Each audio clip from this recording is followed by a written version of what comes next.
So, Democrats are reportedly starting to get a little worried about Justice Department Inspector General Michael Horowitz's long-awaited report on the origins of the Russia probe. They accuse Horowitz of only focusing on former Obama officials rather than addressing their concerns about Attorney General William Barr's conduct. This, as the New York Times is now reporting, the report will criticize FBI leadership for their handling of the Russia probe and even include a chart listing all the mistakes they made. Let's bring in former prosecutor and criminal defense attorney Alex Little. Thank you very much for talking to us. Good afternoon. So the DOJ's Inspector General report, it comes out December 9th.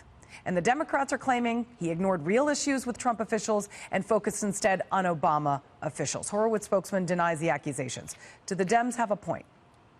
You know, they have a point, only that Horowitz isn't really fit for these times. What he does as an inspector general is very narrow. It's focused on a few specific things.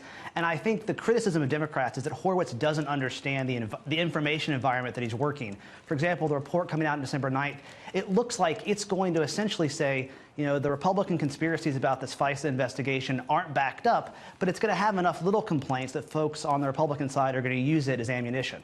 Senator Graham earlier this month said that he thinks that the Horowitz report will be damning. Here's what he says. I think Horowitz is going to give us a stunning report about the system being off the rails. Let's put it all out there to see, all the 302s, so you can make your own decision if Christopher Steele had a bias against Trump, if he was an unreliable person when it came to obtaining a warrant against the Trump campaign. My goal is transparency. Do you think the Dems are trying to distract from the findings with these accusations that Horowitz hasn't been fair?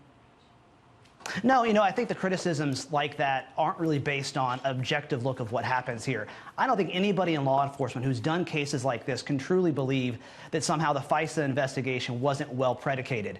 There was plenty of evidence that there were Russian, interactions with the investigation, with the campaign at the time. So I don't think anything that Graham said there is going to bear fruit in the report at the end of the day. Okay, let's talk about the FBI investigation, because that has gotten obviously a lot of blowback. James Comey lost his job. I mean, yeah, the report, plenty they did wrong. According to the New York Times, the report will criticize FBI leadership, number one, for their handling of the Russia probe, and then it's even going to include a chart of all the mistakes they made, which obviously begs the question, is this going to include the illegal way that they obtained the FISA report in the first place, the warrant? Well, so, Julie, I think that's my point, is that the same New York Times report said two things. No, this is not illegally done in any way. There were mistakes that were made. But the two main conspiracies here, that somehow the CIA was out to get the Trump campaign, that they embedded a spy in the campaign, aren't true. And the fact that those things are not being focused on, the little things are being focused on, is one of the Democrats' complaint. The way the media reports the Horowitz report is the issue. It's not the report itself. Horowitz is trying to do his job, and it's the way that the Republicans and the media pick up that becomes a problem. All right. Alex Little, thank you very much for talking to us. Thank you.